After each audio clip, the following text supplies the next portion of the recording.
Welcome to the Gigging Success Podcast. And now, here's your host, Brad Lazarus.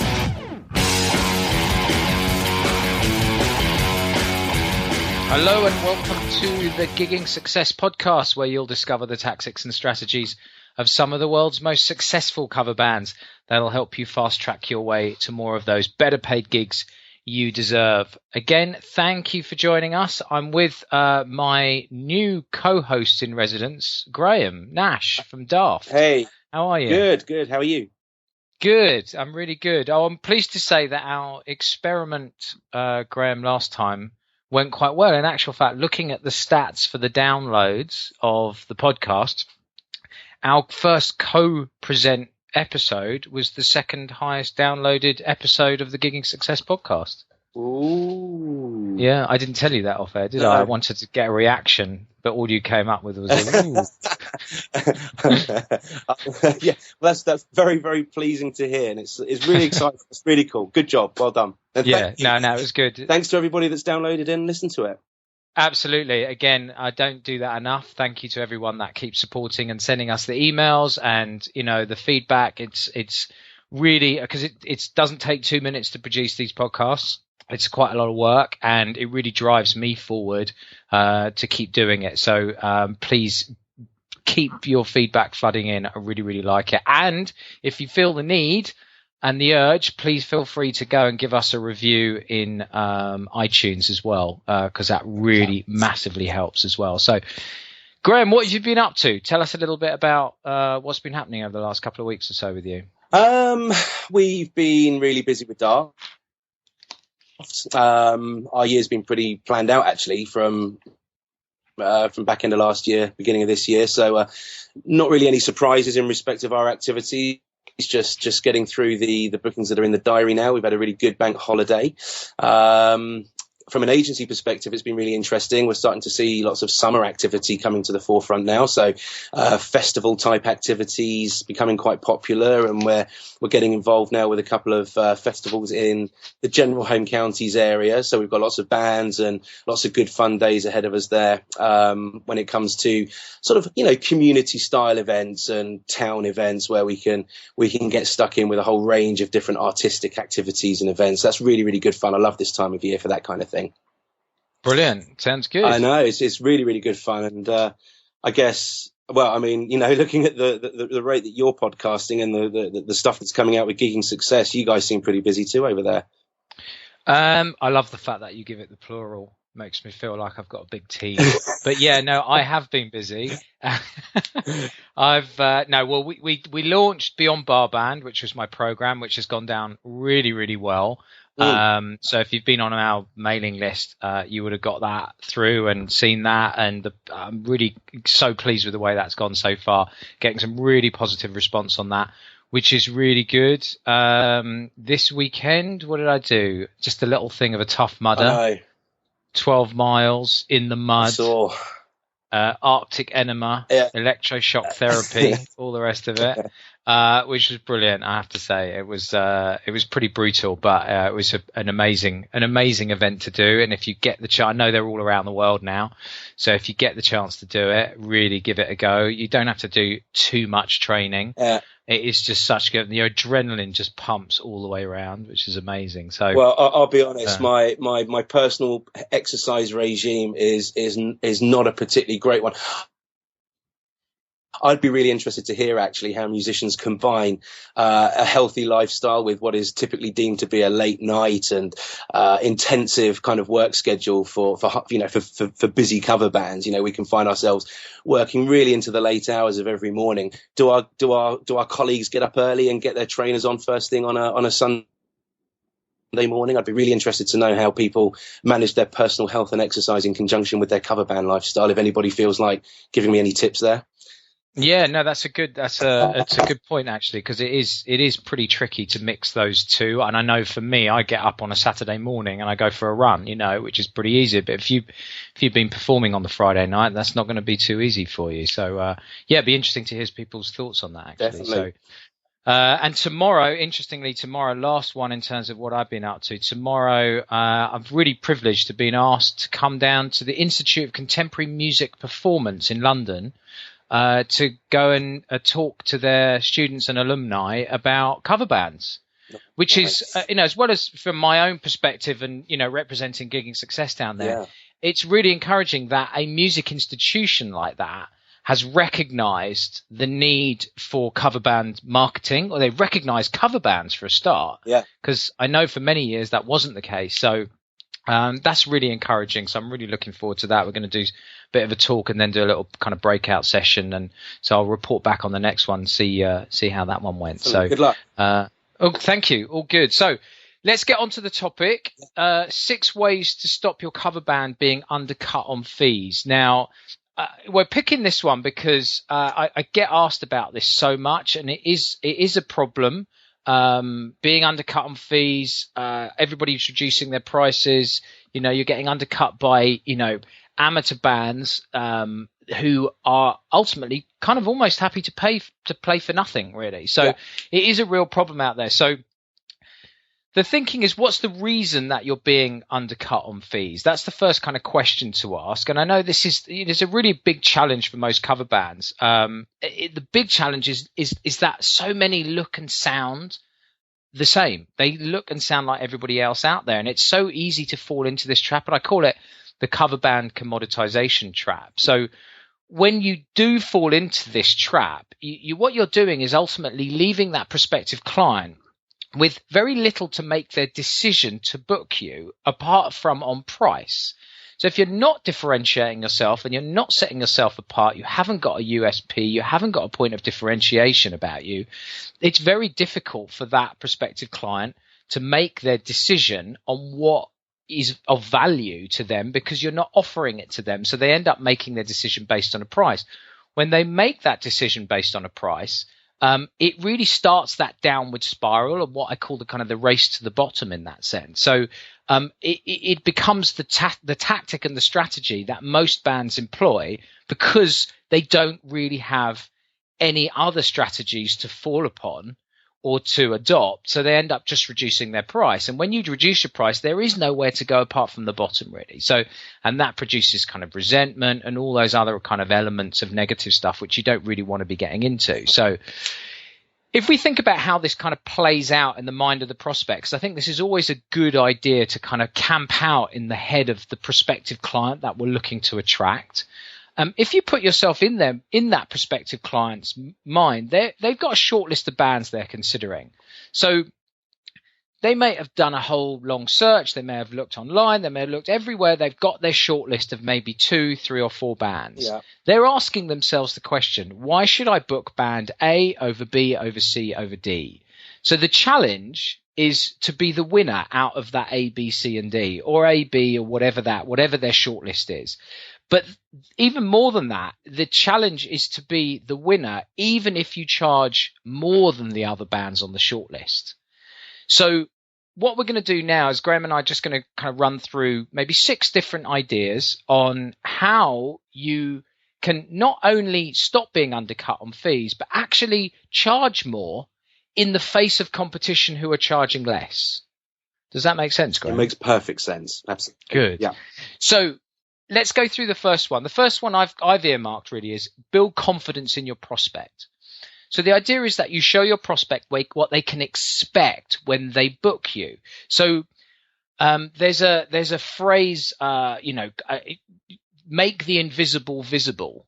So a lot of people are very new to booking a cover band, and it's very easy to lose sight of that. They just don't know what to expect or the process that is going to happen between the point that they make the inquiry to their event day. Even on the night, they are utterly clueless, most people. They've never booked a band before, and they probably never will. So the idea is you need to lay out for them exactly what it is that they can expect to happen. So just give you a top line idea of what you can do to help them. Case study videos, band member Q&A videos, an FAQs page, That type of thing. Do you get where I'm coming from with that, Graham? Yeah, absolutely. Building confidence in a prospect is a complex procedure in some respects. There's many angles you can take to start bringing in together that sense of togetherness with your client, where the client has faith and a loyalty starts to begin to develop within them towards dealing with you.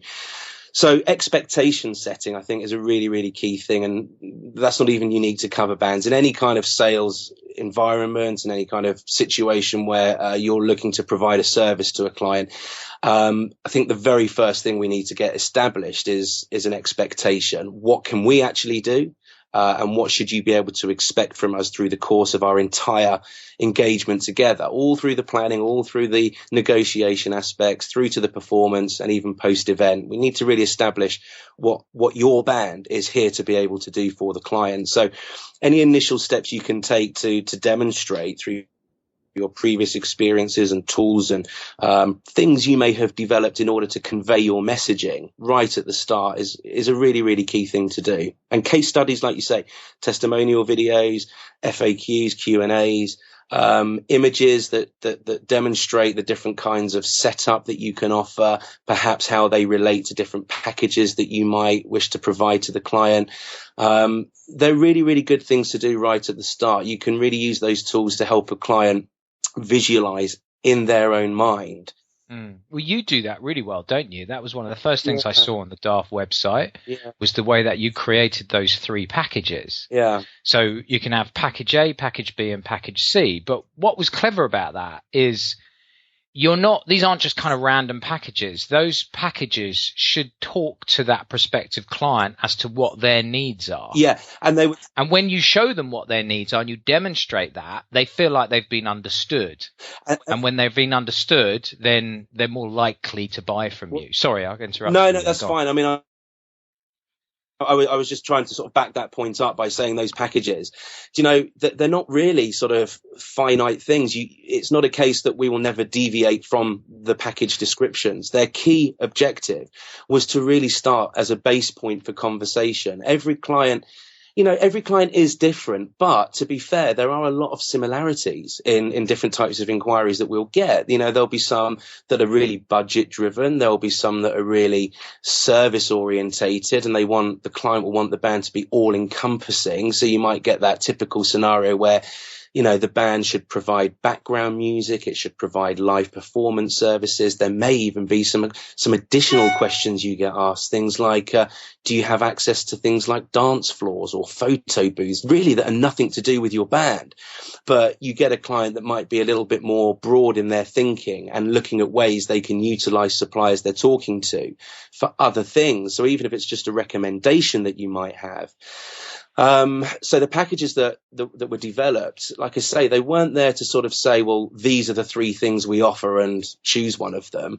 It was more a case of, well, we understand through experience what, generally speaking, most clients are looking for, and we put together the packages as a really good base for a conversation. So do you want to talk about short, sweet, and really friendly on the budget side, or would you like to be a little bit more in depth? Would you like a bit more from us? Would you like to see what we're actually capable of giving you, rather than just a series of criteria that ultimately make up a package and like I say, just choose one? That's not really the intention. So it all directly relates to expectation setting. As it stands, to some degree by chance, DARF has the capability of performing and providing equipment and staff and so on, right up to possibly around about 5,000 or 6,000 audience members. So we're talking festival size and very large corporate event size events. We can do that. Now, obviously, for us, the majority of the stuff that we do is typically in the typical cover band scenarios, weddings, parties, functions, that kind of thing. But the packages, like I say, it's all about expectation setting, bringing out the invisible, as you said as well, letting people know that we've got this capability. This is what we're able to do. Let's talk about it. Let's find out what you would like from us, take reference from the packages and some visual aids that go with that. So you can take photographs of your different setups. You can produce short promo videos of your different setups in operation, and maybe even incorporate some activities from actual gigs into those short snippets. But if the client can visualize, you're really at the early stages trying to build a desire within your prospect, within your client. You need to become a desirable entity to that client. There's no point just putting a quote forward. Hi, yeah, we're free. It'll be £1,000. That you need to do more than that. Yeah, absolutely. No, I couldn't agree more. And the way that you communicate, I don't know if you can hear that rain. It's like hailing the hell out of it. Over in yeah, crikey. Yeah. So I think the way that you communicate that is you can do that in text format, but taking it up another level, you want to create video, for example. That video will get that message across far more clearly as well. Okay, let's move on to the next one, which is point 2, which is understand which audience you appeal to most and then tweak and change what you offer to best appeal to them. Now, the thinking behind this is to create what's known as a better message to market match. So the only way that you can create a better message to market match is if you first know who your market is. So you need to sit down and really think about who it is that you're trying to appeal to. Now, the most basic form of doing something like this would be like I've done with the milestones, for example. We understood that there was a market of individuals out there that were looking for a Motown, disco, funk and soul band. Now, there's no rocket science in that at all. But what we then put together was a band brand which directly appealed to that specific marketplace. Yeah.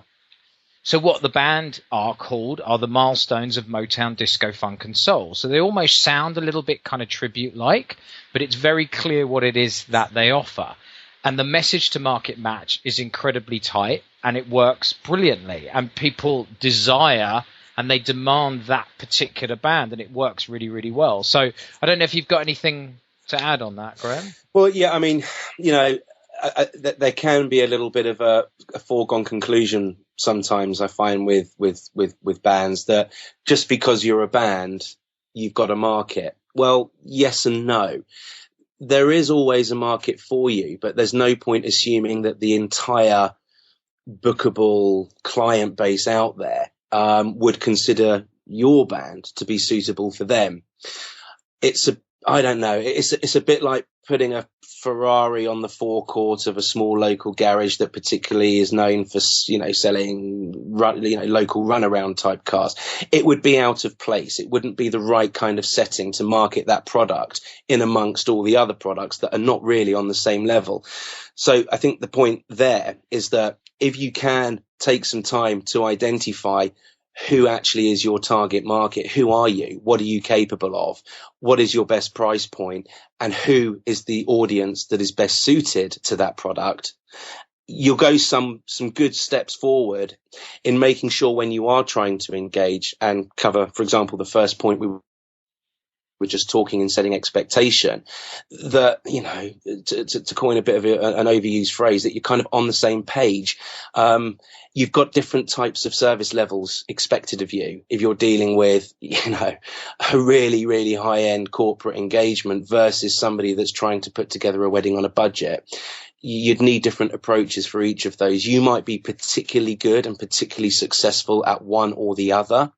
So for my money, it's worth developing and spending some time developing yourselves to suit that audience and that market area as best that you can, and not just assume that you're open to absolutely everybody all of the time. Focus it down and get it right for that particular group of people. Yeah, because I mean, anybody that thinks that answers the question, who do you appeal to most? Everyone is doomed to fail. Or you're not necessarily doomed to fail. There'll be a market out there for you. But as we're talking about here, you open yourself up to being undercut on price because you're not differentiating yourself. You're not showing why you are right for that particular market or person or client. Well, that's right. And it kind of, neatly leads on to point 3 in doing something that's unique to your band, something that's going to make you stand out and be, easily identifiable as a good option in amongst all of your similar competitors. If you can target your market, if you can get your expectation setting right with that market, you can then start to identify ways that make you stand out, that make you particularly different? I mean, as a little hint, a lot of the bands I speak to and a lot of clients I speak to talk to us quite a lot about recorded music. Now, it's not primarily our number one offering in Daft, for example. Our cover band is not a DJ. We're not there to be DJs most of the time. However, it is a very important part of somebody's wedding. You know, they need to consider what's going to happen when the band is not performing. Now, a lot of bands have made good, significant steps in producing ways that they can provide recorded music when they're not playing. But in my opinion, I tend to find that it's a very sort of underutilized area, and it's an area that's considered very, very secondary to the performance element of the booking, which I understand for any band is always going to take the number one spot. That's what we're here to do. But if you're there at somebody's wedding for the course of a whole evening, perhaps from 5 or 6 o'clock through to 1 in the morning, let's say, you've got to really be able to provide the client with a good service all round. Now, you can either plug your iPod in and whack on a bit of music and probably not do much more from there. Or you could look at that aspect of your service as something that is actually not just important to you, but actually incredibly important to the customer. They want to know that there's going to be something happening when the band is not performing. They've got options here. They've actually got 3 or 4 really good options. They can hire a DJ, but we know that's going to cost a little bit more, probably quite a lot more in some cases for the client. They can provide their own music in some cases, or the band can come forward, can come out of the woodwork and say, do you know what? Not only will we perform this set for you and we will provide this kind of live service, but we've got this really adaptable and really developed comprehensive recorded music service where we can custom build playlists for you. Did you have any songs that were really relevant to you as kids? Did you have something that was relevant to the stag or hen do? You know, is there a song that unifies your audience in in one of those moments that only unique groups of friends can have? Now, I see this area provided, but I don't really see it used to the band's advantage.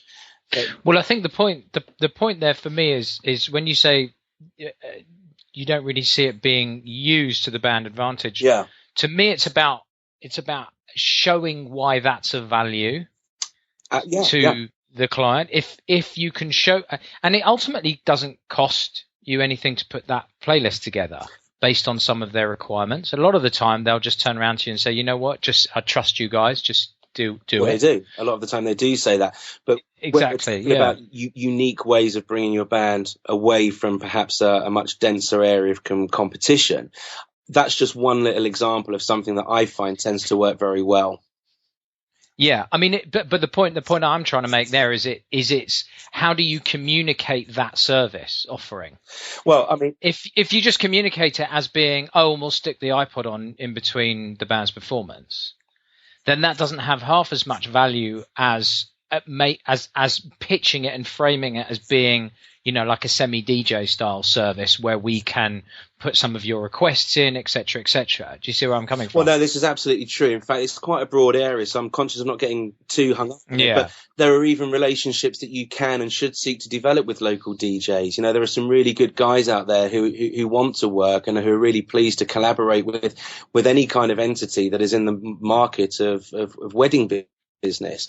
So you can give the client options. So you go right back to point one when it comes to building confidence and setting expectations. This is the point where you can bring in this kind of service. So even in point one, you're able to create an expectation. You're able to offer differentiations and unique points about you. And this one little area, there are many others too, but this one little area about recorded music, I tend to find is a really, really interesting area for clients because they care. You may not consider it your number one priority, but if you think like them for a moment, they will be considering it a number one priority. And it's something that you can do. And it could be the difference between you getting a wedding gig and not getting the wedding gig. Absolutely. Exactly that. If you're on that short list and you're A and the other band's B, but you're providing that service. Yeah. You've literally, I sort of say you don't have to win by a mile, No. It's like a race. If you're .1 running of a 100 second. meters, you just need to win by 0.01 second. You don't need to win by 3 seconds. No. So you just need to do that little bit extra, which sees you over the line first, ultimately. And frankly, the clients deserve it. So, I mean, it's a good little area to look at. So, yeah, certainly developing something unique. And that's just a little example of an area that you could look at to do something like that. Okay, so the next one is what's in it for me. Now, this is based on the fact that there's a lot of, and it's very understandable why bands get into this. But you're in a band primarily because you want to be, and it's enjoyable for you. But the reality of it is that you're providing a service to your client. Now, knowing that. You need to address your client and address their needs and serve them in that sense. Now, I see a lot of websites, and I've very much been guilty of this. Is going through the website and looking at it and going, well, we're actually just talking about ourselves all the time, and not what we can do for the client. Now, the client is ultimately only interested in what you can do for them. They're not really interested in what you are as a band, just what you are as a band that is able to do what they want you to do. So I've always thought a good way of understanding how kind of self-centered, if you like, and self-serving you are is to go through your website and see how many times you say I and we. If you do find that you saying it a lot, you should be looking to rewrite your copy to include more you and yours. So you are naturally talking about that prospective client or that client if you've got that booking. Yeah. Now, this comes under – somebody said to me the other day, I was doing a one-to-one strategy session with somebody that had enrolled on Beyond Bar Band. He said, what do you think the number one mistake is that a lot of cover bands make? And I said it's lack of empathy.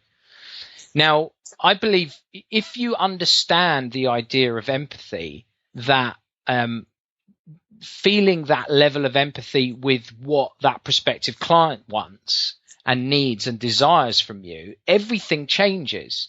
You're in this situation where you're now, the way that you write, the way that you talk becomes you're communicating what they want because you're understanding what it is that they want. So I believe, and this is, the what's in it for me principle is very much about, okay, well, let's try and understand what the issue is. Now, I remember a few months ago, we surveyed the last 100 clients. Yeah. That private clients these were, not corporate clients. Do you know what do you think the number one issue was that they had? In what area specifically? In terms of what was well, I'll tell you what it was. I won't put you through that. But the number one thing, the number one kind of objection that they had or issue that they had was, would the band turn up? Oh, right. Not would the band turn up on time, but would the band turn up at all? Yeah. Now, that totally blows my mind. Yeah. To think that somebody, I mean, we're both professionals, and I know anybody that's listening to this podcast has a high level of integrity and professionalism about them, or at least they're learning to, if they don't feel as though they're missing out on some elements of that. The thought that you wouldn't turn up to a gig, the thought that a client would think that our band wouldn't turn up to a gig, I just find that amazing. But I would not, unless we'd shown a level of empathy and asked that question and took the time to understand it, we wouldn't have known that. So now when we look at putting those FAQs and those case study and those success story videos together, we very clearly show the band turning up in the van at the venue. So you're overcoming that potential objection. Yeah. Anyway, I've gone a little bit off. Well, no, I mean, that sounds like a good old fashioned cliche, really, something that's not really synonymous with our industry, but can sometimes be the perception. I dare say there are other sort of labor type industries where reputation sometimes precede the individual, really through no fault of their own. So it's not really a huge surprise to hear that. But I think generally these days, there seems to have been a massive increase in the level of general professionalism through the cover band industry. So I'm sure it's becoming less and less nowadays, if hardly ever. But it's interesting to hear that a client may consider that to be the number one problem or concern. Yeah, it's amazing. Yeah. I found that amazing. Yeah. So, okay, let's move on to the next one, which I know is huge for both you and I as kind of like sales guys, Graham, is speed of response to inquiries. Yeah. Now, this has become, I don't know, has this become something really big over the last kind of 2-3 years or so? I don't know whether it's on my radar more and more, but I know when I deal with agents like you and the other agents that I deal with, you know, they want to get back to that lead within 24 hours. And I know I like to get back to the lead within 2 to 3 hours because I like to catch them in that research phase, in that mindset where they're looking, so you can look to try and engage with them as soon as they've made that inquiry. And I think being able to do that gives you a massive kind of head start in terms of building that relationship with the client, because the relationship starts not when they've booked you.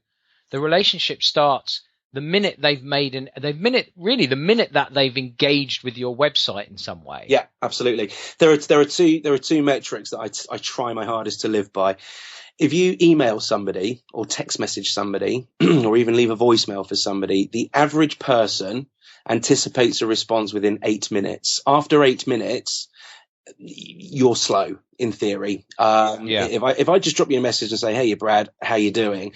In theory, that should solicit within 8 minute response. If a client makes an inquiry, so you get that form come through your email or the phone rings and perhaps they've left you a message there, or even a Facebook message like you can get these days, 5 minutes. You've got to get back to the client within 5 minutes for the best possible. We go back to point one, expectation setting, confidence. Is the band going to turn up? Well, if you live fast in respect of your speed and response, you will go a long way to incorporating a lot more confidence within your client into your relationship. So really 24 hours, absolutely. 24 hours is kind of like, for me, it's kind of like if it's after 24 hours, it's almost game over. 5 minutes is when I want to get back to clients and when I really like to hear. Now the difficulty though is obviously, a lot of musicians, people are working full time and doing this on a semi-pro basis. So it's very difficult. You know, you've got that inquiry coming into your inbox. Yep. Do you go out the office and make the phone call, etc.? I mean, one of the ways round this is, we won't get into this now, is automation. Yep. Is, you know, you're immediately sending an automated response back to that person who's making the inquiry. So you're immediately engaging with them. That is automated. And there are other situations where you can actually send, a email follow up over the next kind of, couple of days or so. If it is going to take you a day or so to get back, you might even want to send a second automated email. I wouldn't necessarily recommend doing that. I would definitely look to see if you can create an automated email response. Now, the way that you're able to do that is through a CRM system or using a piece of email marketing software. So, that is really, if you really can't get an actual phone response within that short time frame, then an automated email response, I think, is definitely the next best option. So yeah, I agree. You should always have something to some degree automated to recognise the fact the inquiry is at least being received. That can often be an initial point of concern for clients when they hit the submit button on your inquiry form. Has the inquiry actually been received? Well, an automated email kind of guarantees that the transaction took place, on your website, and that it was in fact received. But yeah, speed of response will go a long way to building that expectation and setting some confidence. And then in that email, put some testimonials in there. In an ideal way. That's another contact point that they go, oh, look, that was an immediate response. That's amazing. That bride's thinking to herself, wow, these guys are efficient. She's going straight into that email because she thinks, God, that's amazing. They've responded immediately. Well, it's not you responding. It's automated. So then engage with her on another level. Give her some testimonial. Give her some useful information or a link to a Q&A video. Your or Facebook page, different types of social presences you've got. And if you're really good, do a quick video as well, something you can link either to on YouTube or incorporate into your email. Quick video response. Thank you for your inquiry. We're working on it. We'll get right back to you. You know, a nice little video response can really work well there. That's another one of those contact points. Perfect. So, okay, next one, build a relationship with the prospect. Now, we've just touched on that in the last one, haven't we? So I think so many bands don't begin to think about building. They don't feel as though the relationship needs to be built, but there really is to ask somebody for a significant sum of money. Yeah. You need to build a relationship with them. They need to feel like they trust you. And we talked about building confidence in your prospects at the beginning, but this is where it really starts to get into the trust you phase, really. Yeah. Building that relationship with them through a phone conversation, through multiple different channels. You know, you could be relationship building doesn't necessarily always mean being on the phone. It can mean being on the phone. It can mean doing it through email. It can be doing it through social media channels of some description. It's up to you how you feel most comfortable doing it. But ultimately, people buy from people. Absolutely. So to get on that phone get them on the phone is vital to the process, in my view, and it goes and building that rapport, dealing with their objections, making out, showing them that you're trustworthy, you're decent, they can get hold of you, they can have a nice conversation with you, so that they can feel as though that they're inviting you down to their event. Even if it's a corporate client, it might feel a little bit colder than the average kind of private client, but it's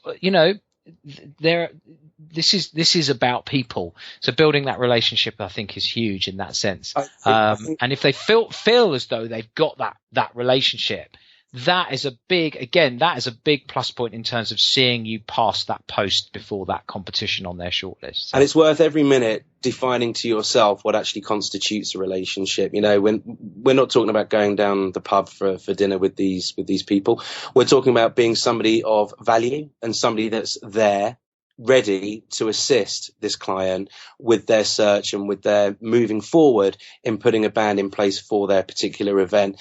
And it's really, really genuinely the basics. It's about answering the phone when they ring. It's about returning a phone call when they leave you a message. It's about responding to them in a timely fashion and a comprehensive fashion.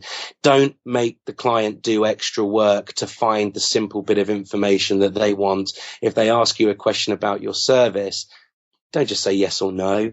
Give them something that's going to actually put some validation around it. If you're talking about recorded playlists, or if you're talking about learning a first dance song, let's share some examples about some ideas that you've experienced in the past that have worked really well. Let's talk about the song that they've actually suggested and look at the value of that song. Hey, that's a really great song, one of my particular favorites. I particularly like that part in it, and it'd be a fantastic choice for a first dance. Tell you what we'll do. We'll get that built into our rehearsal schedule sooner rather than later, so we can really make sure it's perfected for you on the day. That will give somebody a lot more confidence than saying, yeah, sure, we can do your first dance. Kind regards, Graham. Give them something a little bit more. Yeah. Well, the reality for a lot, and I go back to this all the time, they've never booked. No, they had no. The 99% of clients have never, that you're speaking to on the phone, have never booked a band before. They don't know what questions to ask. You almost need to preempt them. Yeah. Constantly preempt them, so they feel understood. And when they feel understood, they will buy from you. Ultimately, you'll beat the competition out. And it's quite easy it's really to do, easy. isn't it? I always enjoy, in other walks of life, I in this scenario, I'm a musician, so I'm on the musician side of the fence, but there's many points in most days where I'm the customer. If you look at other sort of, I can't remember what the correct term is, but like luxury purchases, if you like, on the rare occasions that you buy a sofa or you move house or you buy a vehicle, these are rare purchases that expertise is often valued in those transactions. If somebody is there to give you the benefit of their experience, make some really positive suggestions and give some good ideas into the mix, you won't be seeing. I think what stops a lot of people is the thinking that they're selling. And it's not, good sales is being helpful, is understanding, again, going back to empathy, isn't it? Yeah. It's understanding what that prospective client wants and needs to know to help them make their decision. You're not forcing the band upon them. You're just answering the question, you're preempting what questions they might want, and then coming through with some answers which will ultimately be helpful to them. So, right, we're coming to the end. Yeah, another so 40 minutes flies by. I know, absolutely. So there was you brought this up, didn't you, Graham, when we were going through some of the notes on this. So I'll let you. Yeah, I just wanted to say, I mean, you know, despite everybody's best efforts, I mean, we've called this sort of 6 points, but I think there is a little bit of a pseudo 7th point here. And, you know, despite all of your best efforts, there will be some occasions where you ultimately just aren't the right fit. And perhaps the client is really hell-bent on pushing the price as low as you can possibly go. I think we've probably all had the emails where we've sent out a quote, and let's for argument's sake say it was £1,000. And the client comes back and says, we really like you, we'd really love to have you, but we've only got budget of £400 or £500. Now, you know, in many cases, I certainly understand that you're going to have a certain cutoff point within your own pricing structure, the way you feel about things, or even just the basic economy of it. It may simply not be possible or economically viable for you to do a gig at a certain fee or a certain budget. I get that. That, you know, being honest, we all have the ability to negotiate, even if it's based around certain service points. So you may want to bring something in or take something out. You may wish to reduce the performance time slightly in order to help meet a budget. It can be a really good point for negotiation in many respects, exactly how long you play for. But, you know, despite your best efforts, I do feel that you will always have certain scenarios where it really is just about budget. And I don't think you should feel dejected or rejected in the cases where you're not able to meet that client's budget. If you've done the right things that we've been talking about here, for example, in setting your market. So if you know what you're worth, if you know the kind of people that traditionally book you and the kind of events that you're best suited to, there's no harm and there's nothing wrong in not being able to go down so far that you become, you know, you feel slightly underwhelmed really, and you don't really want to do the performance based on the figure that's being negotiated. So I think, you know, you do need to be aware that. I've been through many an occasion where we've been having that conversation, gone through 2, 3, 4, 5, 6 weeks of dialogue, email, phone, to the point where they turn around and say, no, you know what, I just can't. We're not going to go for it. But then 3 weeks later, they come back and they book again. So I think if you stick to your guns and you know how low you're prepared to go, and you stick to that, I think that's a very positive message to push out there. That's slightly differentiating from what we're kind of talking about here in terms of actually the reality of it is you know, if somebody says, no, listen, we can't do it, and you've done everything that you can to get your value across, the reality of it is don't beat yourself up about that. But I do think it's important that you stop to think about, could I have done anything better in that process? It's always worth an analysis. Always. Yeah. It's always worth looking at you know, when you finally get that decision in, you can take a little look back at the mails you've exchanged or just run through your mind exactly how this process played out. And you may or may not find that there were steps where, you know, in the old sliding doors where you could have taken another route and it could have ended up being a booking. But, you know. And ask them. Oh, sure. Yeah, absolutely. I mean, you know, ask them, what is the, you know, just for your own interest, just say, look, just for our own understanding and research purposes, can you give me maybe the first 1 or 2 reasons why you didn't decide to go with the Absolutely. Band? And you can even do that on a bulk basis sometimes, maybe set up a questionnaire in good old Survey Monkey and send that out to some of the clients you didn't win over the last month or two, perhaps. Well, maybe what you'll end up finding out is that they didn't believe that you were going to tell them.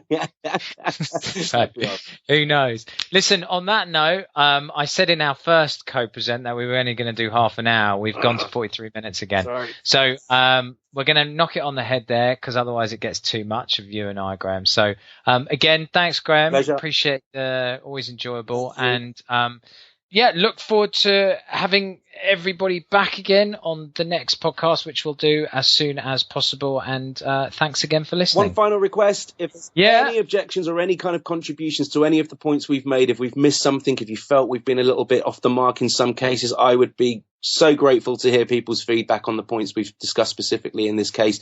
There's bound to be a whole bunch of experiences out there that could further enhance this. So please comment on the website, on the podcast, on the reviews page, or come to Gigging Success's Facebook. Comment. No, specifically, thanks, Graham. That's a brilliant point.